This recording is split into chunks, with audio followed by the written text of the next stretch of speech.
The first time I saw it, I got goosebumps. It was perfect for me. I felt like we could go anywhere together.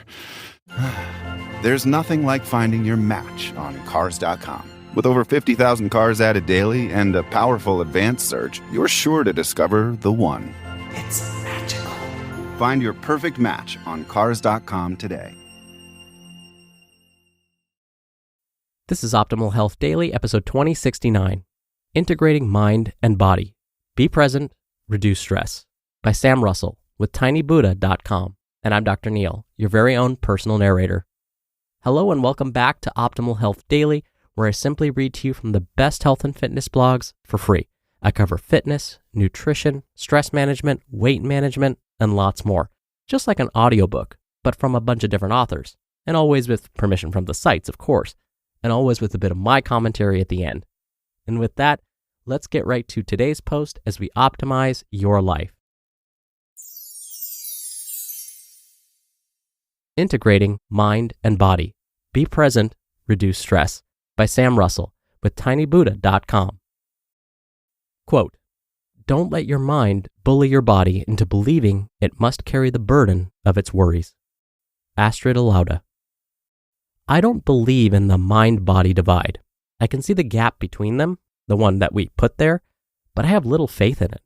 In the past month, I've learned that in order to live fully, we need to overcome that self-imposed gap. We all have different mental, emotional, and physical capacities. You could probably run a 5K race, but I'd struggle to even walk it. I know I can work through some of the most difficult decisions, like knowing when to end my pet's suffering, but you might find that extremely hard to come to terms with. The thing that we have in common, though, is that we all work at different levels, and whether we choose to believe it or not, our minds and bodies sit together with each of us. I took up yoga last month, and I love it. The benefits of getting out for an hour to relax are endless, and I've started taking the practice home with me to reap these benefits throughout my week. I'm headstrong, so I push myself a bit further than I should. Sometimes I go too far, and I exhaust myself, or I stretch beyond what my body can manage and end up with extra painful muscles for days. What's going on here? It's the gap between my mind and body. My mind drags my body places it doesn't want to go, and I feel sorry for it having to suffer that. I've been practicing a shoulder stand for a few weeks now. At first, it was nearly impossible to get my legs close to my chest without the posture collapsing, or should I say, me collapsing into a heap. I'd visualized the posture all the time in my head, so I should have been able to pull it off no problem, but I couldn't. Why? My body, my back specifically, isn't strong enough yet to straighten and hold that posture. I can barely sit or stand up straight in my everyday life for long periods of time without getting fatigued. The muscles are underdeveloped, the ligaments and tendons not substantial enough to hold my bones steady. And all the while, my crazy mind is hurtling ahead saying, come on, let's go. In order for me to achieve the posture, I need to slow my mind down and train my body. Both need lessons in giving and receiving information about performing a shoulder stand. This can only be done through cooperative practice. It doesn't matter if you're practicing yoga, perseverance, or patience. You have to practice. You have to go through the motions, learning your limits as you do, and you have to experience it in both your mind and body. You're giving a speech, so you should speak those words out loud so you know what they sound like, so you know how to make adjustments. You're taking a driving test, so you have to attend the lessons and study the rules in order to drive safely and pass that test. Practice is realizing you can't control what you will experience by overthinking, overanalyzing, and forcing your will. You simply have to show up and be there in both mind and body, allowing for an integrated experience. When your body and mind aren't on the same page, you can end up hurting yourself, and you'll likely set yourself up for frustration, stress, and a persistent sense of disappointment with what is. Now when I perform a shoulder stand, my mind knows not to run away with itself and leave my body to struggle. My mind communicates with my spine and my muscles, and together they ease their way inch by inch into the posture, but only as far as my body can manage. As my mind has learned to listen and cooperate, my body has learned to speak and become confident and stronger. With each practice, I can feel the effects of closing the gap between my mind and body. My back feels stronger, and it becomes a little straighter every time. My breathing is slow and open. My shoulders feel heavy and support my weight, just like my feet do. My thoughts are focused and clear. The asana brings my mind and body together. Separate, they're useless, but together, they're dedicated and powerful. The gaps between our minds and bodies are evident in all we do. We walk without thinking and think without an awareness of our physicality. Have you ever bumped into someone while out shopping? Was your mind elsewhere when you accidentally stepped on your cat? We can all learn to slowly draw ourselves together, become aware of how our thoughts and actions might not always match up. This isn't a battle.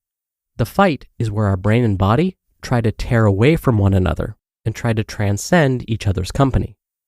Mindful practice of even the most basic tasks like driving, cleaning up, and walking is reconciliation, our opportunity to take hold of our minds and bodies, turn them toward one another and say, now kiss and make up.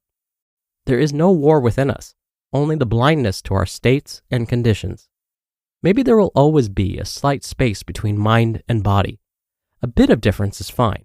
Think of it as space to think and explore. But remember that a space doesn't have to be a gorge. To be strong isn't to have an interminable will or to have a muscular physique. It isn't about preferring one to the other, mind over matter, prowess over intelligence. Being strong is sensing your gaps and working with them, drawing them closer, bridging them, and learning from them. You just listened to the post titled Integrating Mind and Body. Be Present, Reduce Stress by Sam Russell with tinybuddha.com. Think about someone who has changed your life for the better. How incredible would it be if your company could find more of those life-changing people right when you needed them? If you're hiring, you need Indeed. Indeed is the hiring platform helping over 3 million businesses worldwide to do it all. Don't spend hours on multiple job sites looking for candidates. Over 80% of Indeed employers find quality candidates the moment they sponsor a job. I especially love Indeed's Instant Match feature because candidates you invite to apply through Instant Match are 3 times more likely to apply to your job than candidates who only see it in search, according to US Indeed data. Indeed knows that finding people with the right skills makes all the difference when you're a hiring team of one. Visit Indeed.com/health to start hiring now. Just go to Indeed.com/health. Indeed.com/health. Terms and conditions apply. Cost per application pricing not available for everyone. Need to hire? You need Indeed. Dr. Neal here for my commentary. I really liked Sam's comparison of being mindless, like while driving, for example.